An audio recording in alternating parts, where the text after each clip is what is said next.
আসসালামু আলাইকুম। ইদানিং রাতে একেবারেই ঘুম হয় না, তাই আমি এই ভিডিওগুলো তৈরি করি। এটা আসলে আমার মতামতটা প্রকাশ করার জন্য, এটা থেকে কোনো টাকা ইনকাম করা বা এটা থেকে রিচ পাওয়ার জন্য না। আমার কাছে মনে হয় যে আমার এই মতামতগুলো আমার ছাত্রছাত্রী বা সবাইকে জানিয়ে দিলে হয়তো তারা অনেক ভুল ভ্রান্তি সম্পর্কে ধারণা পাবে। আমি গর্বিত যে আসলে এই 2024 সালে আমি একজন শিক্ষক এবং আমার অনেক ছাত্রছাত্রী যারা আন্দোলনে গিয়েছে, শহীদ হয়েছে। আমি গর্ব করি শিক্ষক হিসেবে। আমি এখন গর্ব করি আসলে যে না, আসলে শিক্ষকতা পেশাটাকে বেছে নেওয়াটা হয়তো ভালোই হয়েছে। যাই হোক, যেটা বলতে চাচ্ছি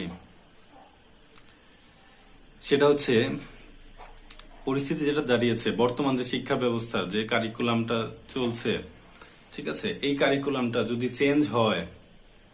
চেঞ্জ হয়ও, তাহলেও বর্তমান যে শিক্ষার যে পরিবেশটা, এটা ফিরিয়ে আনতে পারবে সরকার? আদৌ সম্ভব কিনা? কোনো ক্রমে সম্ভব না। আর এই যে যে বিগত সালগুলোতে যে অটো পাস, তারপরে এই যে বিভিন্নভাবে যে ছাত্রছাত্রীরা নকল টকল করে পাশ করেছে, এই যে পাশগুলো, এরা তো চাকরি বাকরিতে যাবে, দুর্নীতি করে হোক যেভাবে হোক, এরা চাকরি বাকরিতে ঢুকার চেষ্টা করবে। তখন পরিস্থিতিটা কি হবে ভেবেছেন?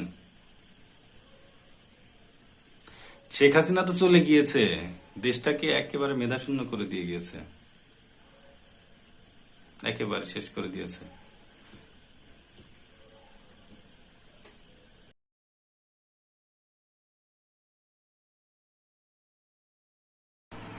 আসসালামু আলাইকুম।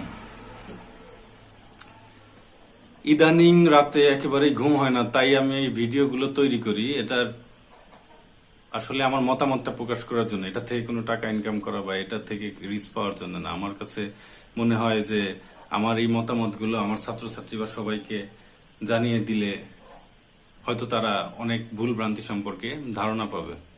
আমি গর্বিত যে আসলে এই 2024 সালে আমি একজন শিক্ষক এবং আমার অনেক ছাত্রছাত্রী যারা আন্দোলনে গিয়েছে, শহীদ হয়েছে।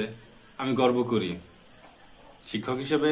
আমি এখন গর্ব করি আসলে যে না, আসলে শিক্ষকতা পেশাটাকে বেছে নেওয়াটা হয়তো ভালোই হয়েছে। যাই হোক, যেটা বলতে চাচ্ছি সেটা হচ্ছে পরিস্থিতি যেটা দাঁড়িয়েছে, বর্তমান যে শিক্ষা ব্যবস্থা, যে কারিকুলামটা চলছে, ঠিক আছে, এই কারিকুলামটা যদি চেঞ্জ হয়ও, তাহলেও বর্তমান যে শিক্ষার যে পরিবেশটা, এটা ফিরিয়ে আনতে পারবে সরকার? আদৌ সম্ভব কিনা? কোনো ক্রমে সম্ভব না। আর এই যে যে বিগত সালগুলোতে যে অটো পাস, তারপরে এই যে বিভিন্নভাবে যে ছাত্রছাত্রীরা নকল টকল করে পাশ করেছে, এই যে পাশগুলো, এরা তো চাকরি বাকরিতে যাবে, দুর্নীতি করে হোক যেভাবে হোক, এরা চাকরি বাকরিতে ঢুকার চেষ্টা করবে। তখন পরিস্থিতিটা কি হবে ভেবেছেন? শেখ হাসিনা তো চলে গিয়েছে, দেশটাকে একেবারে মেধাশূন্য করে দিয়ে গিয়েছে, একেবারে শেষ করে দিয়েছে।